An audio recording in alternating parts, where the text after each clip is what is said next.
Richie did a really good introduction about who I am. I'm just going to go briefly through it. So yeah, run Neuro Architects, one of the largest and upcoming communities to learn AI. Director, marketing agency, AI marketing agency, partner Microsoft, and also founded an AI agent startup. So you could say I have been in the space for some time. I also have a YouTube channel as well. But yeah, before I move on to AI agents and all the buzzwords, I want to make sure that you all understand what an LLM is, okay? So to put it really simple, it's a, how do you call it? It's a program, okay, that statistically generates the next token word. So you probably heard about this already. OpenAI ChatGPT, Google Gemini, Anthropic's Claude. Okay, some of the use cases include generating code, summarizing text, and just doing simple QA. So I want to make sure that you guys understand that. Now, with AI agents, you can now embed this LLM and attach tools, actions, and memory to it. And regarding the tools, it's probably one of the most important aspects of an AI agent. With these tools, you can access, well, a lot of things, okay? The Internet API servers. And with this, AI agents can act autonomously without your approval or decision. So very big breakthrough when this came out for the first time. And it's important to make sure that you understand the difference between AI workflows and AI agents, okay? So AI workflows are LLMs and tools that follow fixed and code-driven steps. So you can predict how the outcome is going to be. With AI agents, they've been more complex, multi-step tasks, okay? And the beauty with AI agents is that you can let the LLMs decide the entire process and how they use these tools, okay? In a very dynamic, flexible way. So the breakthrough with agents is that within this framework, LLMs can self-reflect and iterate, which was not possible before. And I'm not sure if you're aware of this, but Salesforce has released their own agents force and HubSpot as well. So they're already pumping up with the AI agents game. So it's more important than ever now to learn how to launch your own AI agents, build them. And that's where we can introduce these no-code tools so that you don't rely specifically on Salesforce and all these big companies to do it. You can do it yourself.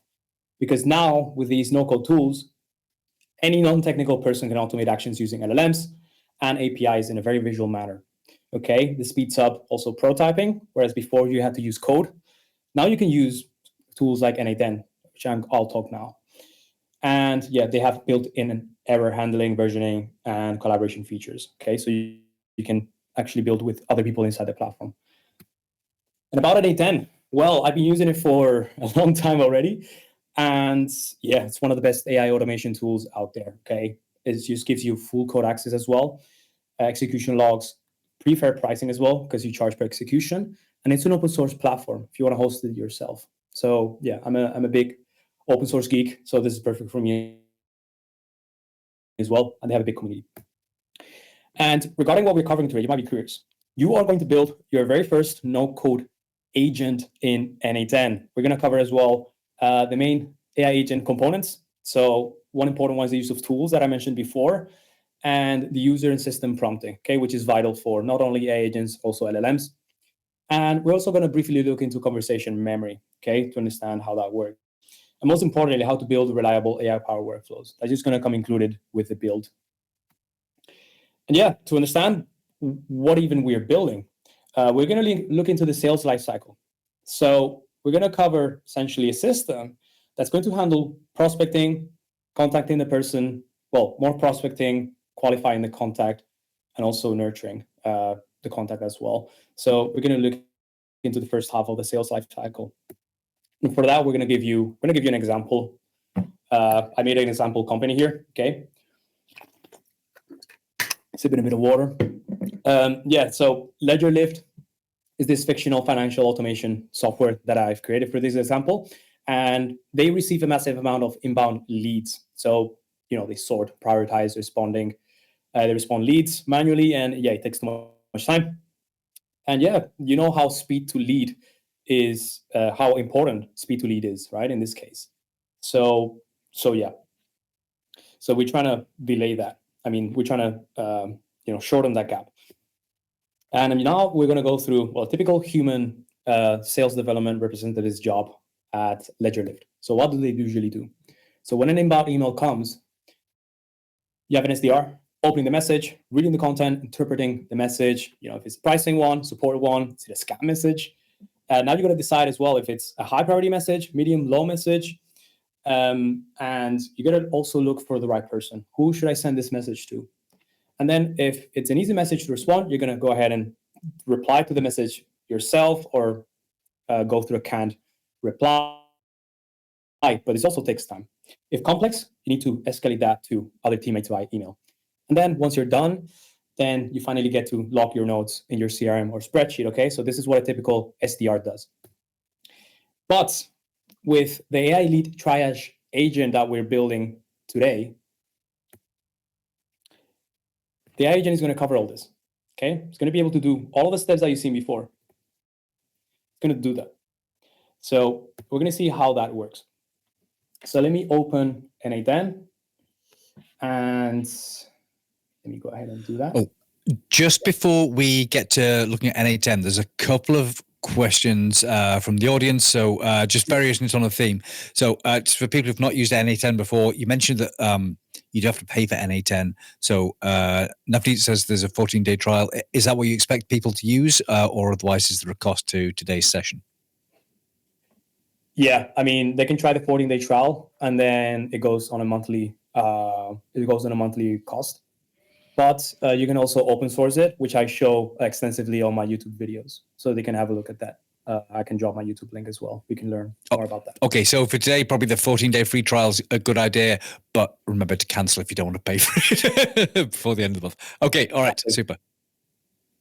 Exactly. And I've seen somebody that I'm going too quick. I apologize for that. I just know that there's an hour, and I want to get straight to the build, okay? So that's why I'm speaking really quick. Otherwise, you can watch the presentation later on. But yeah, anyways. So I am going to share now my screen on N8N. So there you go. So can you confirm, Richie, that you see my screen? I'm going to share my screen. Yep, I can see the screen, so I can see the AI agent anatomy. Yeah, okay. So hopefully all of you guys have this in front of you, right? You downloaded the JSON file. So if you don't know how to do that, you go on the top right. Okay, maybe even before that, be sure to sign in. And once you sign in, you see something like this, okay? You see a beautiful overview or dashboard, and you're going to go ahead and create a workflow on the top right. Once you have that, you're going to see an open canvas like this, okay? So you're going to be, okay, what the hell do I do now? Well, you're going to press the 3 buttons over here, and you are going to import from file. So this is where you're going to grab that beautiful JSON file or .json file that they have provided for you, and you're going to go ahead and upload that right here. So I'm going to select that, and it should open that right here, okay? So you should get something like this. And we're going to go through this first part. So the reason I added this is for you to understand how an AI agent works before we actually get to workflow. So, and also understand how N8N works as quick as possible. So we have triggers, okay? I left you a trigger here, which essentially starts the workflow or whatever node it's connected to. So currently it's deactivated. I'm going to activate that. And now we see that this is red, so we're missing some things. So as you know, an AI agent needs a chat model. So you're just going to grab that, okay? You see that plus sign over here. Going to drag that across, okay? And you're going to connect that to the LLM over here, okay? So remember that an AI agent is a framework that is built on top of an LLM. So that's why we need an LLM connected to this. This is the brains of how an AI agent works. We got the memory, and this is specifically for handling conversations. And then we got the tools. So this is one of the big powers of AI agents.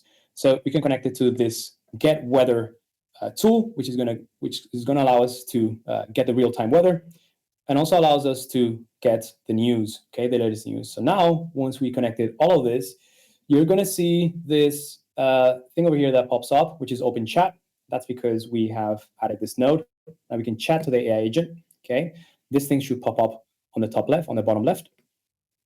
Now we can chat to it. So if I say hi, Oh, okay. I might be missing something as well because you might have set up the OpenAI chat model. Okay, so we're gonna have to open this. Okay, basically we need to get some API keys from OpenAI. So you're gonna go in here. You're gonna press that. Okay, actually press the here. Okay, you're gonna press this. You're gonna see create new credential, and then add your API key. If you don't know how to do that, I'm gonna do that as quick as possible because I know that we barely have time. I know that some of you are new. So you can just go to OpenAI API keys, literally type that. And you see create an OpenAI API key. So click over here, go ahead and log in. Go ahead to continue with Google, okay? Because you need this is pretty important. So I wanna make sure that you guys know how to do this. I'm gonna just cover this as quick as possible. And here you have it. You should be redirected to the API key section already if you click that first link. And you're going to create a new secret key, call it N8N example. Okay, don't need to select the project. Create a new secret key. This is going to pop up. I'm going to delete this right now. So make sure you grab that key. Delete that because it's alive. And then you're going to go back, paste that API key here, and then you should be ready to go. I'm not going to do it because I already have one made. Okay, so you should see a message in green saying, oh, you got connected. So once you're there, you can select one of the many models that OpenAI has available.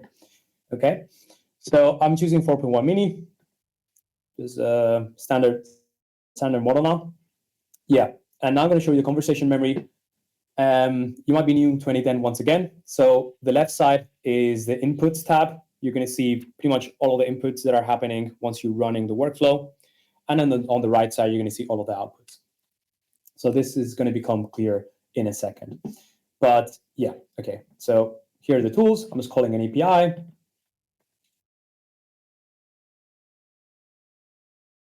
Need to know about this yet.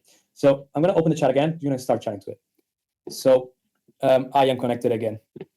Okay, so I'm just going to chat to it so that you understand how we can chat to an AI agent in N8N. So as I said, the trigger over here allows us to chat. So I'm going to say, give me the latest news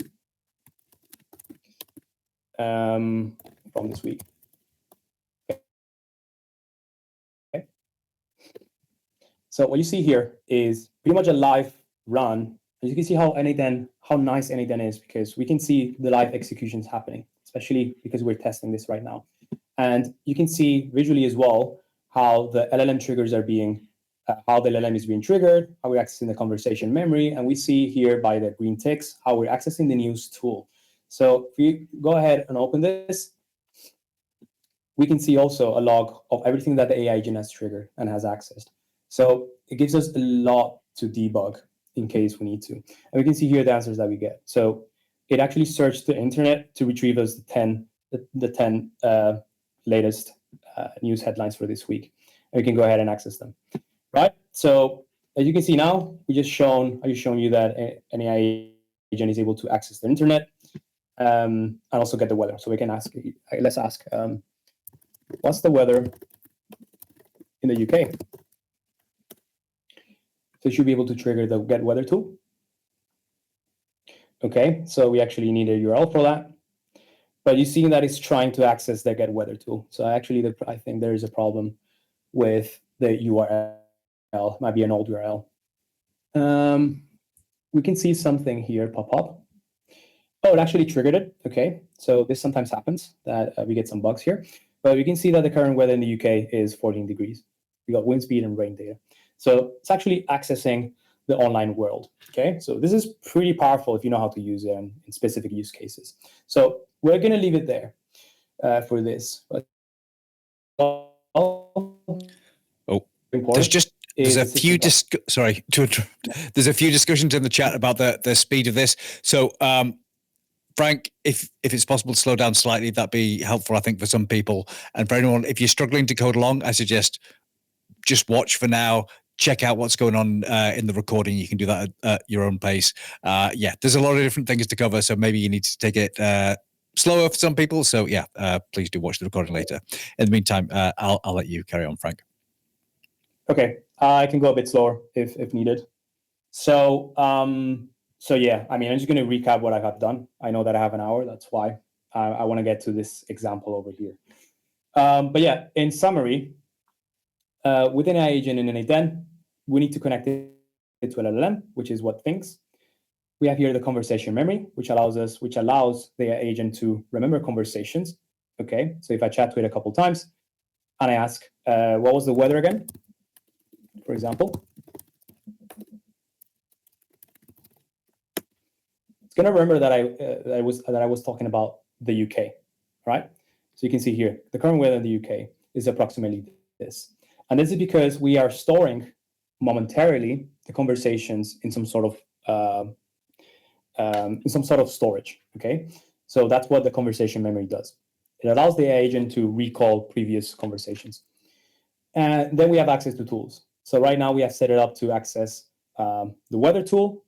It can through an API, right, to an external service. We can grab weather information, and we can also retrieve the latest news as well. So that's all we're doing. Okay. So yeah, I'm gonna keep going. And yeah, the other thing that I wanted to mention is within the AI agent, you have two things that you have to send it. So you want to make sure that, I mean, this should be configured already for you, but you want to make sure that you pass in the actual message that I'm telling the AI agent, right? What was the weather? Any sort of questions? This is defined by this, and usually you put this in something called a user message. Okay, this is the actual input that is going to be processed by the AI agent, and there's notes around there for you to read.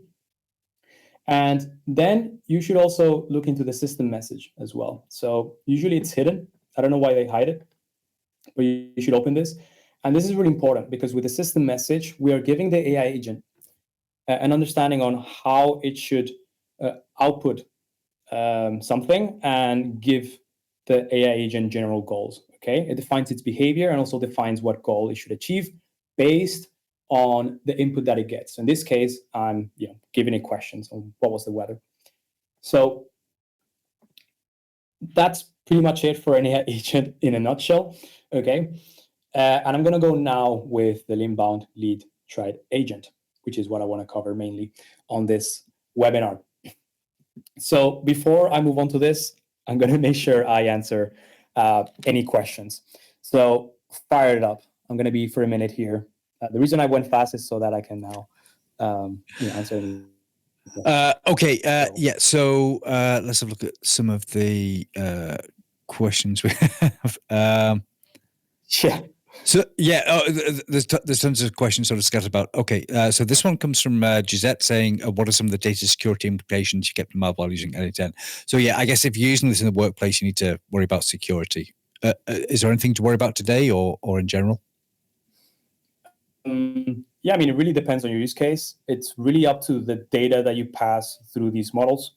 So if you're dealing with a healthcare company that handles patient data, obviously you have to be careful, and that's why a lot of these companies deal with AI agents with models that are built in-house. Okay, but for most of the general use cases, there should be no problem with the data that you share because I mean you're using ChatGPT already, and you probably shared a lot of sensitive information regarding your life and your work in ChatGPT.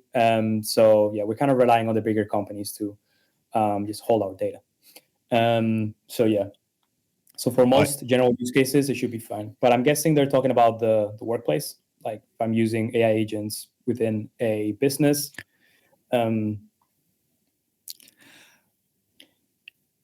But yeah, so I think this is going to be like a topic that's going to couple a lot over the rest of the month. So maybe we'll save this for like a future session in the month. Actually, one thing that is going to be quite useful, I think, for a lot of people. So we had a JSON file in the resources that contains the complete workflow. So for people, if you're struggling to keep up with the individual steps, we've got the complete solution there. So you can perhaps look at that. Do you want to just show people how to import that JSON so they can see how to get access to the total workflow? Yeah. 100%. I'm sorry, guys. I went really quick on that. So I should have included a guide or something, actually. But yeah, so I'm going to go from the start. Okay, I'm going to save this. I'm going to go back to overview so that you guys see it. Okay, so can you confirm you can see this? Can you say this? So we can see the overview page. Yeah. Okay, the sound quality is diabolical. I'm sorry for that. Okay, you can see this. Cool. So now on the top right, there's an orange button. Okay, you probably have this in blank. There's nothing here because you haven't built a workflow yet. So you're going to go on the top right. I'm going to slowly zoom in, and you can see create workflow, right? So hopefully you see that. You click that, and then you're going to be creating that workflow, and that's why this is taking you to this canvas over here, this blank canvas. So now you could technically start building stuff. You could add a trigger so that we can receive stuff. We can receive data and get the workflow run. But I already attached a workflow for you to download and build alongside me. So what you're going to do is press on the top bottom, on the top right. There's 3 little buttons. I don't know why they made it so small, but it's over here. You're going to press that, and you're going to see some options. Okay, so this implies that you're importing a workflow from a file. So that's what we're doing. Okay, so right. For the file, and now you're going to select the file that you downloaded, that you downloaded from Richie or Riz.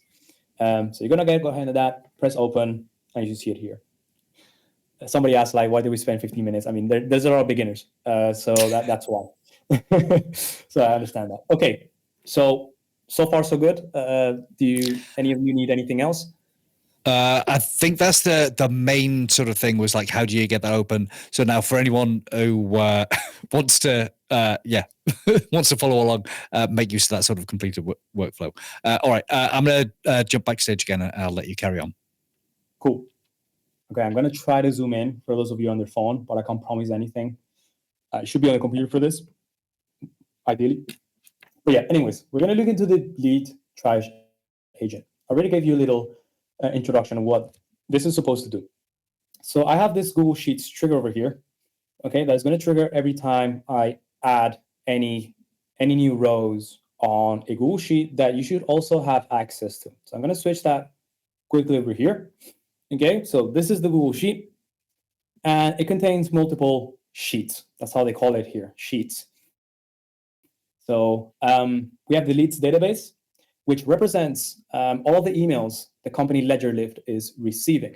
So we have an ID here, and please make sure that you have this formula attached on cell A2, because the reason for that is because I made that so that whenever you add a new row, it's going to automatically add a new ID as well. Okay, when I need this ID, the AI agent use that to find the right records.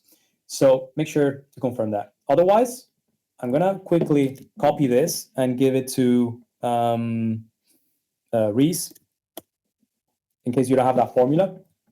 Okay, pretty important. And yeah, so what does this contain? As I said, emails from leads, okay? Leads to the company. So we have email company, role, and we have the actual email message that we received, right? So the goal for this AI agent is to actually triage and either respond to the lead, if it's a low-level lead, or if it's a high lead, right? A very important lead. We want to make sure we refer that lead to the right person. So you're going to see how this works in a bit.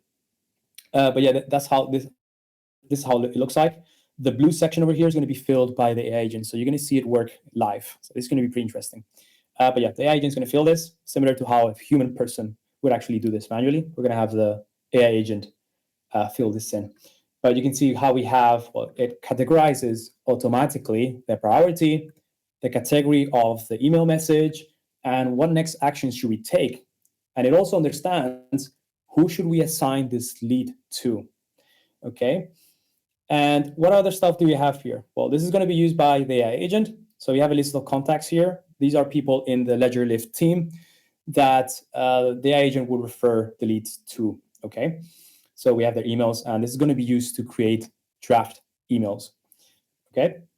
So we have that. and we have subject and body templates. The AI agent is going to use this to have an understanding on how the email structure should look like, right? As a human would do, we would give this human examples of how typical emails should be created. So that's what we're doing here, okay? The reason I'm doing everything on Google Sheets is so that we don't set up Google Docs tools and all that, which can get a bit complicated. So that's why I'm doing everything on Google Sheets. So yes, we see we have example subjects and example body templates as well, and the category, depending on the category and the audience, right? If it's an internal email or a prospect or a lead. And we have here some sample data, which we are going to use. We're going to touch this so that the plan is to paste this. Okay, you're going to grab this thing called test batch 1, everything below that. It's going to be the sample emails that we're then going to paste, not now, okay, just wait a second. We're going to paste right here, okay, on cell B6, so that it looks something like this. So once we paste it, don't paste it yet, okay? It looks something like this, right? So once we have that, and we have everything set up, which I'm going to show you how to do, the AI agent is going to look at these messages and assign a priority, a category, next actions, and is going to prepare drafts for the relevant leads, the relevant people in the team to take care of the leads for us. So let's see how that works in the background. Right, so similar structure to before, okay? So you have an AI agent, this is kind of the shell. And we have a Google Sheets trigger.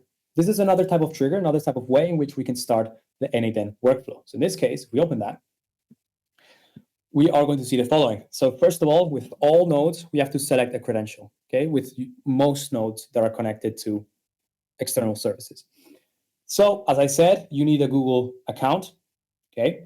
What you're gonna do is press here, create a new credential, and N8N has figured out that we wouldn't want to do this manually, and they left with this beautiful button for signing in with Google automatically. So you're gonna go ahead and sign in. And once you're done with that, then you should see a success message, and you should be connected straight away to, in this case, your Google account, but most importantly, to the Google Sheets tool. And you wanna make sure, okay, that one other thing that I told you before is for you to have access to Google Drive. So I'm gonna leave you guys 1 or 2 minutes so that you create a Google Drive, and you are going to put the Ledger Lift database, okay, so this Google Sheet over here, you're gonna put that in a Google Drive folder, okay? Make sure to put this in a Google Drive folder. Go ahead and do that now.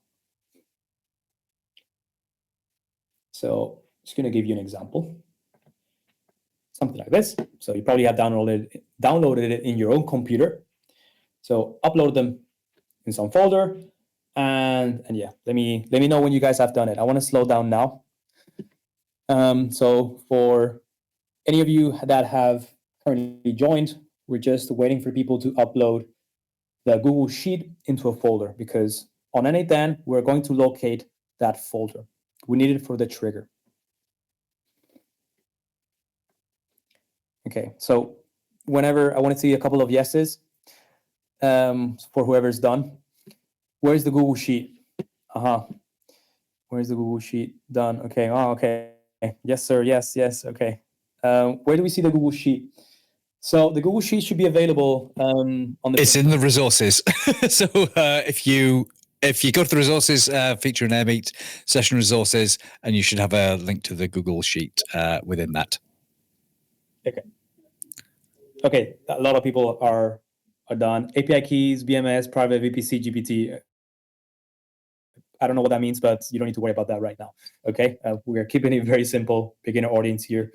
N8N cloud account, no open source. Okay, so done. Okay, so I'm gonna continue with all of you guys' permissions. You guys, yeah. So now once you're here, we're able to choose a poll time. So this is. So as I told you, this is a trigger. So for triggers, so the triggers are going to start the rest of the workflow, okay? Whatever it is, what if we have an AI agent or an automation, whatever it is, okay, whatever we have after this. The trigger is going to determine when it starts and whether it starts or not. So we can start it every minute, every hour, every day, every week. We can run these things on demand as well, but we need something called a webhook, which I'm not going to cover in this video. But yeah, I'm going to select every minute. Anyways, we're just going to test it. So we're not going to use this right now. And the most important thing is that here, as I explained before, you are going to locate, hold on. You're going to locate the document, okay? So document from list, right? You're going to find your document. You can actually search it. So it should be called ledger lift DB, okay? DB, select it. And you're going to select the leads database. We're going to be watching for any new changes on that row, okay? So once you've selected that, cool. Trigger on row added, right? Row added, very important. Not on raw dated, row added. We're going to be adding that sample data that I've shown you before, okay, from this sheet. We're going to copy that, paste that over here. And once we paste it, that's what's going to trigger this workflow over here, okay, this node. And once this node gets triggered, then everything else triggers. So how does that even look like, just before I continue? So you can hit, I'm going to remove that. And feel free to deactivate this as well, because if there's many triggers on N8N, what can happen is that we can trigger other stuff as well. There's another one here. Oh yeah, okay, very important. Make sure to deactivate that. Shouldn't activate, because it's in, yeah, but make sure to deactivate that. There's a little like on-off switch, which again, they made comically small. But yeah, deactivate those two. And this should be the only trigger on, okay? So how does that even look like? So if I execute the workflow, you're gonna see how this starts running, okay? So that's how it's gonna look like. So I'm gonna stop that, don't hit that. Yeah, let it run. But yeah, okay, let me reload this so it appears from scratch. So you're gonna see all the green ticks and whatnot, because I wanna cover that in a second. Okay, I'm gonna reload that so that it looks brand new and open. Oh, I forgot to save it. Okay, guys, important that you save your workflow. I have, funnily enough, already another one over here. So make sure whenever you add or change anything, make sure to hit save on the top right, okay? Whenever you make any changes, let's say I do this, you see that the top right button where it says save turns orange because now you can click it. So make sure to save whenever you're making any serious changes. But yeah, anyways, so you should have this already set up, okay? So now what's gonna happen is, because we've added already, well, there's some results already here. It's gonna trigger and we're gonna collect this information. Let's go back over here. We can disconnect this, okay? And we can execute workflow. So this should get triggered automatically. And as you see here, because we have 4 items already added here, we're gonna see them reflected here. Okay, and what do we see? So we see 4 items and we see some fields. We see the ID, which we're going to use later, the name, the email, the company, role, message, priority, blah, blah, blah, blah, blah. Okay, so we actually have data coming through. Now we are going to connect this again to the AI agent. We're going to have a look into this. Well, before having a look into this, I think it would be a good first step to check that we have all of these set up properly, okay? So first of all, the LLM, as I said, the brains of the agent framework, because an AI agent is essentially a skeleton, okay? It's a skeleton with different components. And if we don't have the LLM right here, which is the brain that pretty much powers the AI agent, it's not gonna work, okay? So we need the AI agent connected. If you wanna click on that, make sure to open that and connect to the account that you should have already created. So remember up here on the AI agent anatomy thing that we covered, you'd have already set that up over here. So what you can do is once you open that, you should have your name or whatever name you put it. Should be already here for you to select so that you don't have to go through that API process again. Okay, select the model. Then you're good to go. Connect that to the AI agent. Should be ready to go. Don't trigger anything yet. We're going to look into the tools now. Tools, very important. So as you see, we had a couple sheets available. So you have the leads database, which we're going to write on. So the agent is going to write on these sections here on the right. Team routing info, which the AI agent is going to read. The subject body templates, which again, the AI agent is going to read. Okay, needs it as reference.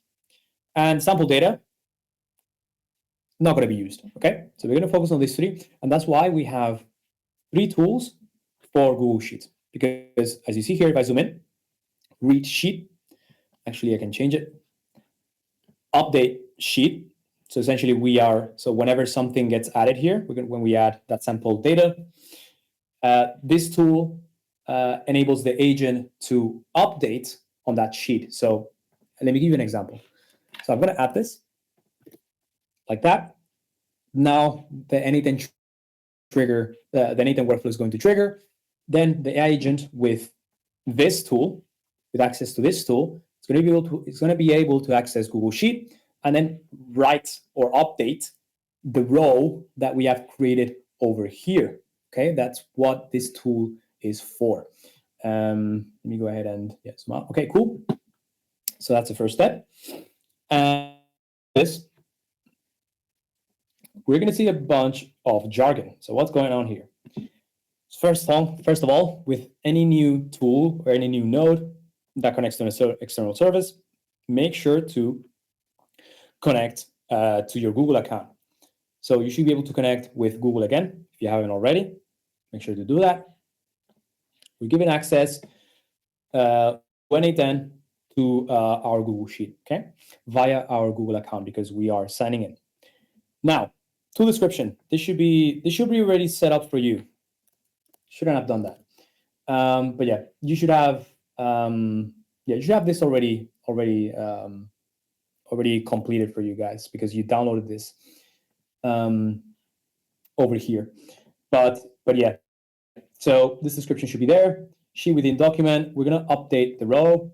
And once again, you're going to choose document. And I'm saying this step by step because I know that you guys might want to follow this, might want to be building this through Scratch, on Scratch. So that's why I'm going through this step by step. So selecting document, the JLFDB, you're going to choose the leads database, okay, which the agent is going to use to write on. And then we are going to leave this as it is. I don't want to get too specific because I could go for another hour. But yeah, the column to match on is going to be the ID.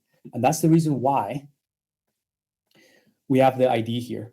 Okay, the ID here on the left and this beautiful formula over here, because the AI agent is going to use this ID to understand, okay, well, actually added some data over here. I want to make sure that I update this row. But in order to do that, I need to understand, where that row is positioned, and the ID helps with that. Okay, so that's pretty much why we have it here. So we're using the ID to match, and what I'm doing here is allowing the model to define what ID to match on. So it's going to be using the Google Sheets trigger information to determine that. So this is the beauty of AI agents. We don't need to set anything on stone. The AI agent is going to figure out how to do this by itself. Okay, so you see these beautiful icons over here? That's what we can switch on. So we click it. It's going to allow the AI agent to fill that by itself. Before you couldn't do this. And you can add a description as well. So that's what I added here. So the unique ID of each row to use when updating a row. Okay, rest you leave blank. And now if you go below, you're going to see priority, category, next action, and assign to. Ideally, you add a description to improve the accuracy of the output of the AI agent. Because if you have description, that just means that the AI agent is going to have more information on what to fill in or what to add in these columns. Okay, once again, these inputs represent the columns and the rows. Okay, so if you see here, ID, name, email, company, role, message, priority, category, next action. Okay, name, email, company, role. Okay, basically we're saying, okay, please AI agent fill these in for us automatically.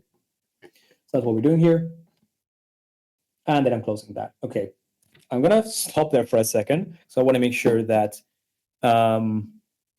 okay, so we're getting good feedback on the pace. So that's really good. I got held up. This is fantastic. Good pace. Okay, just gonna stop for a second to give you guys breathing room. We're not that far away. Okay, I just want to show you the end result. That's what I really want to get to. But yeah, recording should be available. But yeah, can you Richie help me with any questions now that we're waiting? Sure. Yeah, we've got a few great questions from the audience so far, and we'll do more at the end. But for now, see, the top question is a good one. It's basically, how do I spend less money? So, I'm just asking, like, how do you reduce? I mean, it mentions OpenAI, but for any LLMs, like, how do you basically not spend as much money on the API? I guess you've got a choice between do you use like a cheaper, less fancy model, or do you go for the fancier model and hope it gets to the result quicker and therefore uses less tokens? Talk us through your strategy. Mm-hmm. So yeah, so there's two avenues. Okay, you can download N8N locally and install a language model locally. So to install a language model, you can do this via many sites. You can use Hugging Face, for example. It's this big repository of open source language models that you can download, and then you can integrate it with N8N. So in order to do this, you have to install N8N locally, which I think I have a video about it. Maybe I don't, but there's a lot of YouTube videos out there that explain you how to do this. It's pretty easy. And the other avenue is by using a provider called Open Router.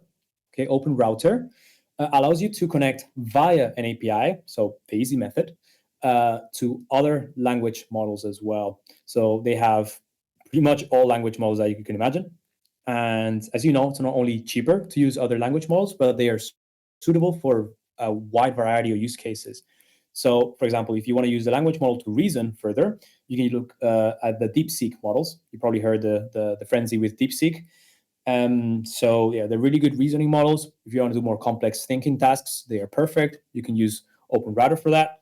I can just drop the link to it if you guys are interested. So I'm just going to go ahead and openrouter.ai. Not affiliated, but I just think it's a great tool to use. There you go. And yeah, so those are the two ways, essentially.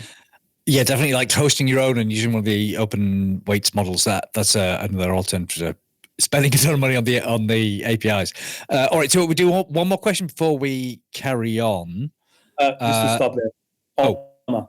Yes, you can use. That's a really good model that you can use locally as well. So Olama. Yeah, that's a good one. Okay, yeah. Have we got time for one more question before we continue? I think we should keep going. Yeah. Oh, okay. All right. I'll hide again. We do more questions at the end. Run out of time. We'll do it at the end. Okay. So cool. All right. So the rest is pretty much the same. Okay. You can, if I don't have time to explain it, I'm just going to go through it really quickly. But it's the same thing. This is updating a sheet. Okay. Because we're actually adding something. These two are reading sheets. Okay. Because then on the prompt, you're going to see that we are referring to these sheets on the prompt so that the AI agent knows that it needs to grab information for it as reference. Because for this one, we need to look up the people responsible, the people that we're going to send this leads to. Because the AI agent might be able to respond to these emails if it's a low importance message. But when it's a more important message, maybe it's an enterprise user, right? Because this is a financial automation software. There'll be some big guys using it, and we don't know how to answer, or the AI agent doesn't know how to answer. We can allow it to say, hey, okay, I'm just going to send it to a real human person. Okay, so the ability to escalate to a real human person is present here. So, okay, same thing. Credential, you got a description, should be already, you can copy across if you're building it from scratch. You have already the full workflow. Just copy it across. We're going to get row in this case, not update row. Ledger lift, okay, but in this case, we're going to get the sheet team routing info. And we're going to fill it on category, okay? And we're going to let the model define this. Okay, so you might be wondering, what the hell is he talking about? Okay, let me go back. Team routing info category. So basically, we're using this to determine, all right, so if the category of the email that we're getting, the lead message that we're getting is regarding support, then we're going to go for this person. We're going to send an email to this person.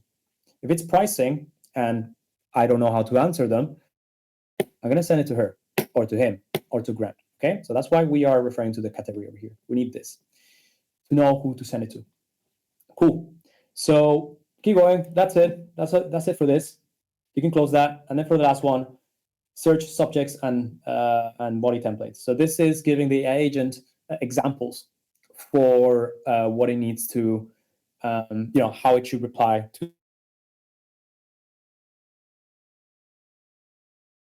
if it's easy. So go ahead and it's the same thing, but the only thing that changes here is obviously the sheet that we're going to retrieve. Okay, so that's it. Make sure to connect your credentials, and that should be those 3 tools ready to set. Okay, make sure to have them running. Make sure to hit save. Very important. Been a couple times for me that I lost everything, so you don't want that to happen to you. And now the Gmail draft. Very important. Go ahead and select these. If you don't know how to bring these from scratch, you can select this plus button over here below the AI agent. There's these plus buttons that you can select. We're not touching memory because it's not a conversational agent. We're not chatting to it back and forth. So memory is not as important. So we're going to the Tools tab here. And this is where you can select all the tools. It's going to automatically allow you to assign any tools. You see how many tools we have. It's incredible. But yeah, so if you're doing it from scratch, as I said, Google Sheet. And you should see it here, right? Then within here, you can select what you want. In this case, we want to get rows. But you can just duplicate from this one that I made and just paste it across here. This was made for you to start filling in.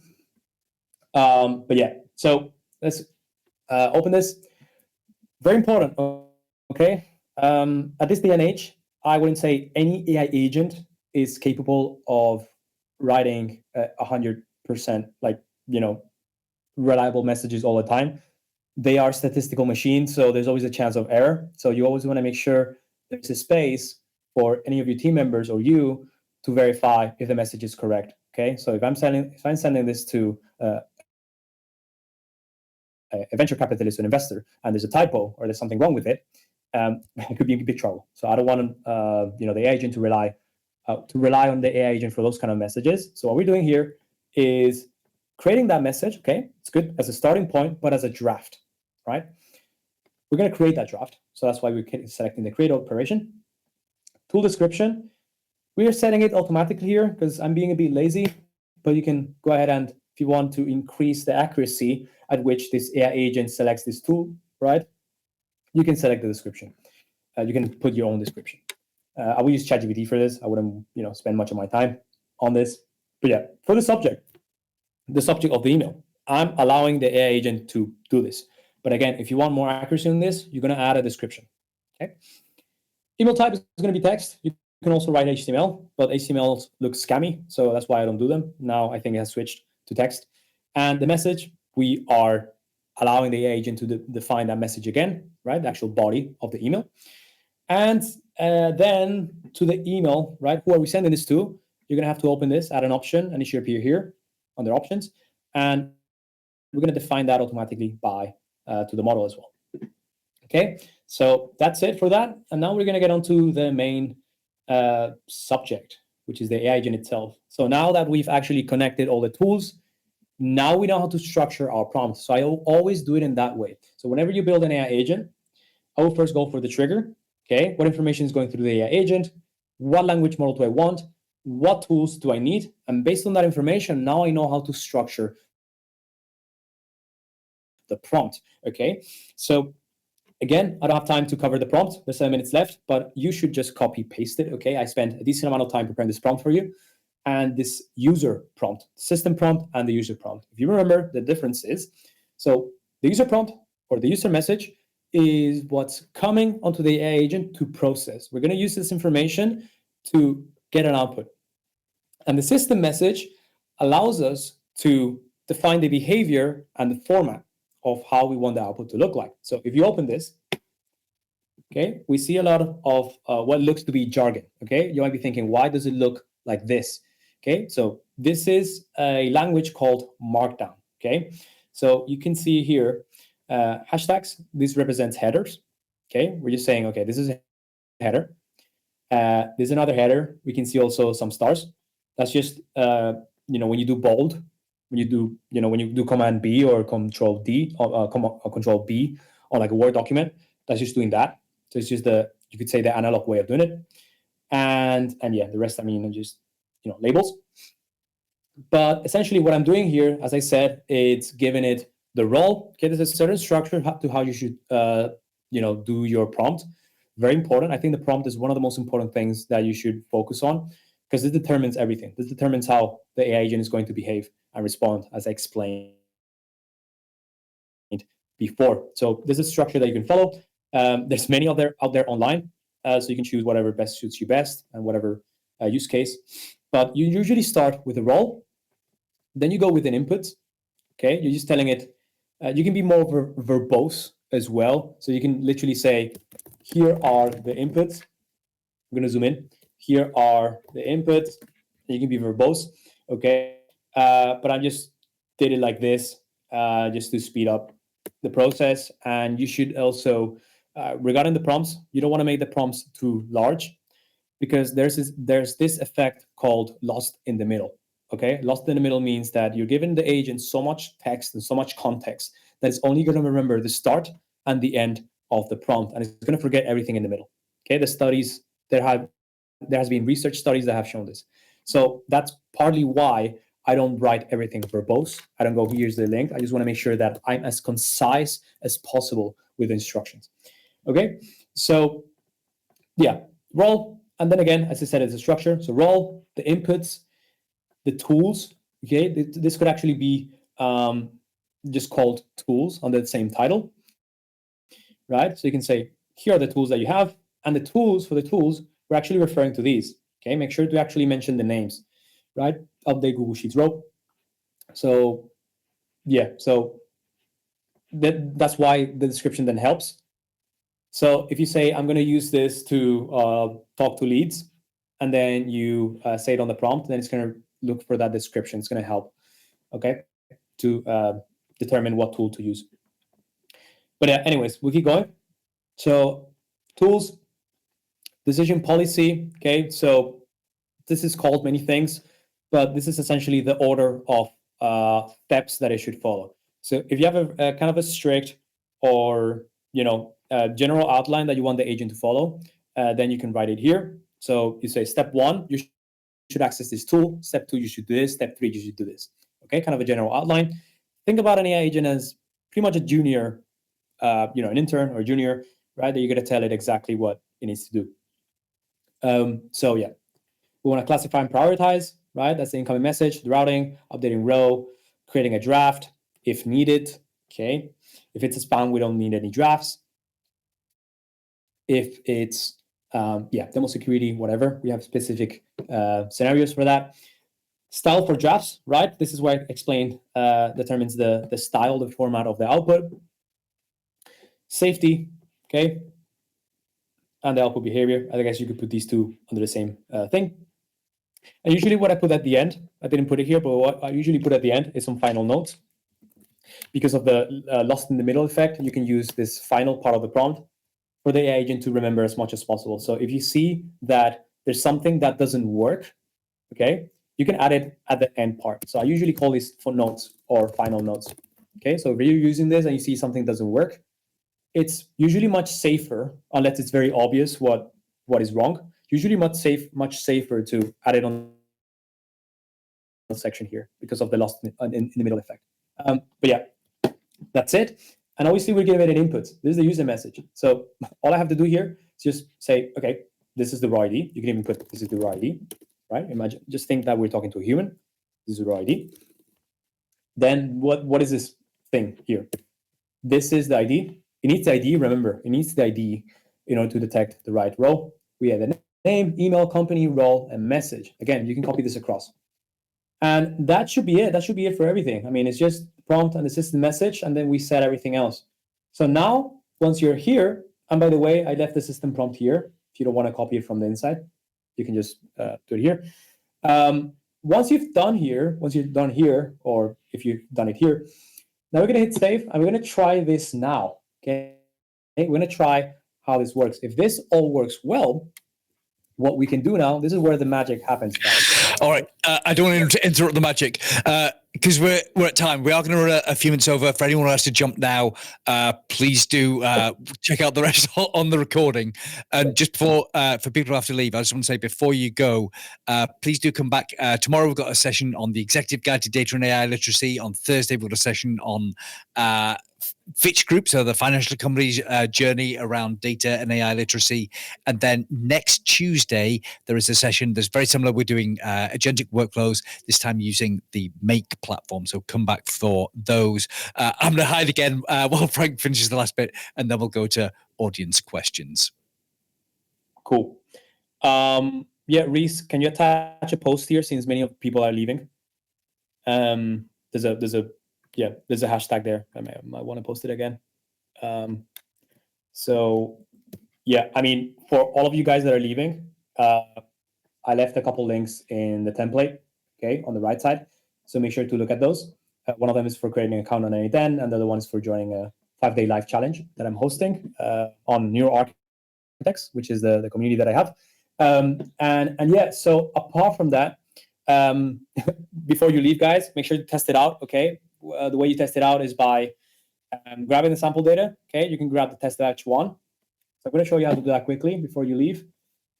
So now, once you have that saved, you're going to trigger this, execute the workflow. Okay, actually, before doing that, you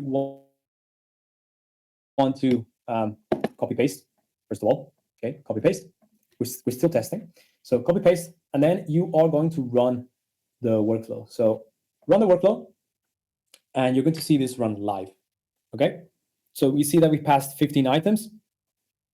Okay, 15 items went through. You can just see here. Just going to zoom in. And now we're going through, well, the AI agent is going through the process over here. So if you open this, I think, okay, we need to wait until it's done. But you can just go onto the leads database over here, and you can just watch this getting updated. So the agent is going to automatically assign a priority, a category, the next actions, and who is it assigning this to, okay? What person is it assigning this to? It's going to create drafts as well. So you're going to see those email drafts right here. So I'm going to open my Gmail whilst this is running, right? So this is being sent to a member of the team, for example.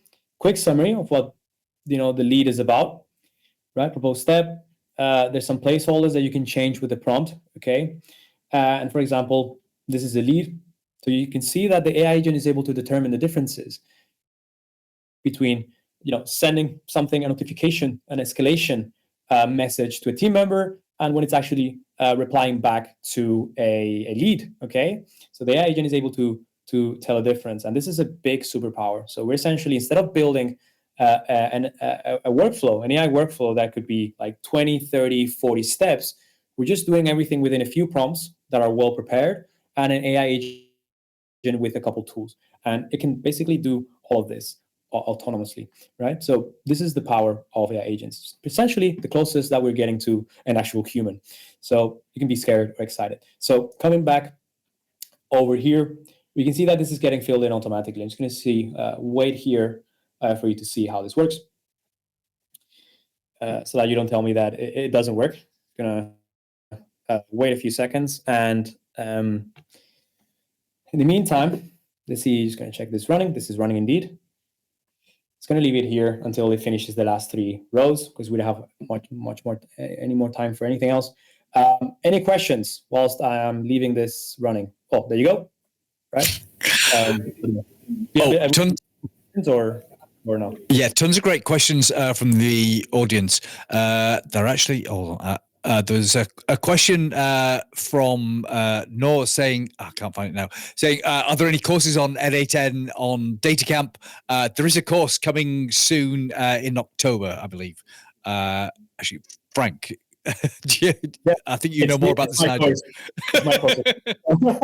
Yeah, I'm invading DataCamp. So yes. So come back in 6 weeks or so when that's ready for anyone who's interested in learning more. All right. So there is. Yeah, you can also mention Neural Architects whilst neuralarchitects.com. I left the link in the description. It should be pinned as well. So if you want to go for a 5-day challenge, where we teach you how to do this, then you can go ahead and do it. Otherwise, as well, you can wait for the October course, which is as probably as good or even better. So yeah. All right. Wonderful. Now there was. I think some people have left with the. there's a question about how do you have a memory for your agent? So what happens if you want to store things over a longer period of time? You just talk us through the options of that. The questions are shifting about too much. I've lost where they are. But yeah, do you want to talk through that one? Yes. So the memory. Okay. So memory is usually used by. So it's used in conversational scenarios, right? So whenever I have a conversation that I'm chatting to the agent back and forth, ideally I don't want to repeat myself all the time. So if I mention that my dog is blue, let's name dog. I don't know, Reese, for example, okay, or Frank. Okay, my dog is called Frank. I want to make sure that if I mention my Frank is blue, I want to make sure that I can just mention Frank and the AI agent remembers that the color is blue. Okay, so just it's mainly just for that, so that the AI agent remembers specific elements of our conversation, so I don't have to repeat myself over and over again. That's what it's mainly used for. So for conversational use cases. The other aspect of things is using RAG, for example, retrieval augmented generation, where you can store a large corpus of data somewhere, and then you can retrieve some other information, right? This is for retrieving information. And so that's another. If you want to store facts, then would you store them in a vector database, or you store them in a regular database, or some other file? Where would you put them? Exactly. So there's two types of databases that you should consider. The old usual database, where you're storing more values such as numbers, numbers and similar stuff. But when a vector database is very useful is when you're trying to ask. So the importance of a vector database that wasn't possible before is that the AI agent can use this to find associations to certain words. So, for example, if I have a book about a boat, and I'm looking for the color of the boat, I could say, what color is the boat? It would search through the book and it would find an association to the boat, and it would find that the boat's color is blue. But you can't do that with typical databases. You can't do that type of search. It doesn't work in a similar way. I mean, it's just the way it works is very, very different. But yeah, it's essentially to find it's used to find correlations to specific words. Databases can't do that. Absolutely. I feel like database versus vector database, relational database versus vector database, big topic. So maybe we'll come back to that in a future session. Let's do one more, but I mean, we're well over time now, but there's some great questions for the audience. So we're talking about N8N today. We've got a make session next Tuesday. There are quite a few of these tools around. Do you want us to talk us through like the ecosystem for different platforms? 100%. So I've went through the whole like automation world at this point. I've tried every single tool that is out there. I actually started coding and then I moved on to automation. So my first tool that I've tried was maybe Dialogflow from Google, and then that was too clunky. And then I moved to Make. And Make is good for beginners, but once you keep developing yourself in the AI automation space and you learn further concepts, you're going to realize that manipulating data and doing more complex tasks in Make can be hard to do.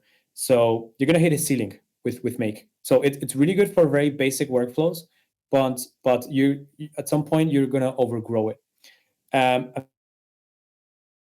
that's when the flexibility that N8N allows you to build with is it just allows to break that ceiling and go to the next level. So with N8N you can add code nodes, right? You don't need to code yourself. You can just ask ChatGPT to do it for you. But what that allows you to is to have that flexibility to be able to manipulate data in a very easy way. Where in Make you'd have to really delve into the how the UI works. Right? The UI is very, very specific, and you have to work within their limits, right? The UI limits. But N8N is a bit more flexible because it's made more for developers. But that doesn't mean it's not meant for beginners. It's just that it's yeah, like I suggest that you go through make maybe, and then you're gonna figure out that you're eventually gonna want to switch to N8N. It's just natural. But yeah, I mean overall, I prefer N8N just because yeah, the workflows that I typically encounter in my day to day, stuff that I have automated, requires more than a few nodes. Okay, whenever you want a simple reply with ChatGPT and email, it should be good to go.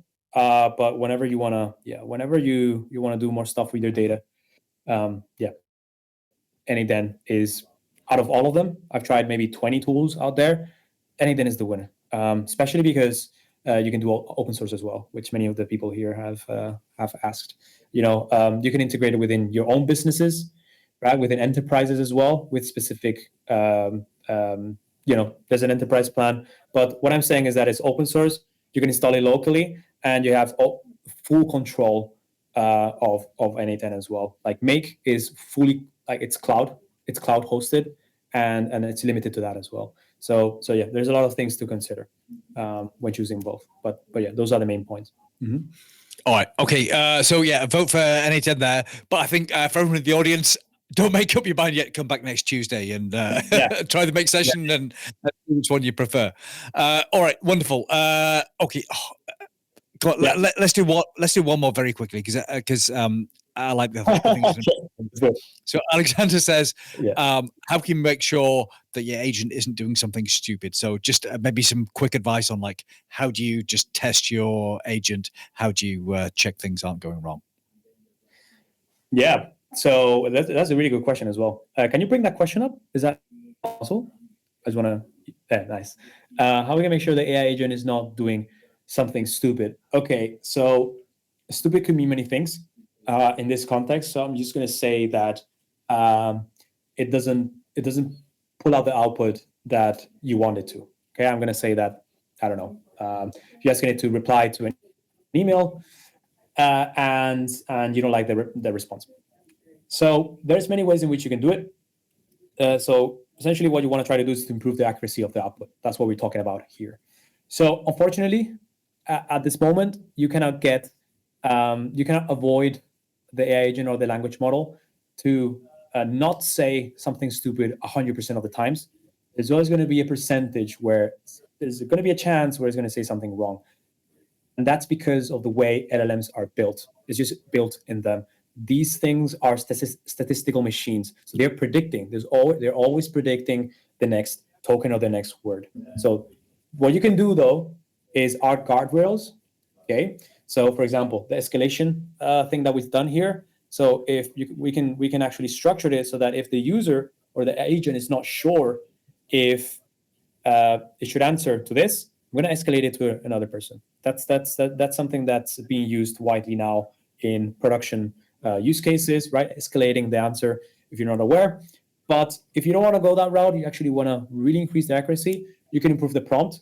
Usually the problem is in the prompt and the quality of the prompt. Okay, so the way you can improve it is through practice.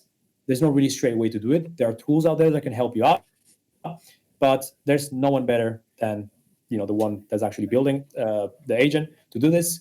The second one is by adding RAG.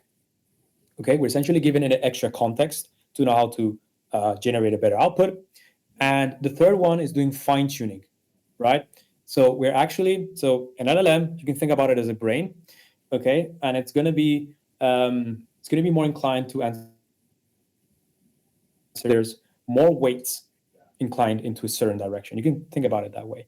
So what you're doing with fine tuning is you're adjusting those weights, okay, inside this brain, if you want, for the language model, so that it answers in a different way. Okay, so fine tuning is usually kind of expensive, okay, and it requires a bit of technical knowledge. I think there's some tools that allow you to do it, but still, you need to have some knowledge about that. So yeah, that's my take on that. Or yeah, so you basically got a choice of you either have a better prompt or you use a fancier model, or you put better data in, I guess, from whatever data store you have, or you fine tune something the model to give you better results. Lots of choices there. Again, we're well past time, so I think we're gonna have to wrap up at that point. Thank you so much, Frank. That was very, very cool stuff. I learned a lot there, and it was a really nice thing that was built. So, thank you. Yeah, thank you, man. AI agents are the future, guys. Don't forget about that. Absolutely. We are in the future right now. Wonderful. Okay, so thank you to everyone in the audience who asked a question. Thank you to everyone who showed up today. Please do come back for the rest of the Data and AI Literacy Month sessions throughout the month. All right, see you all. Bye. Yeah, bye.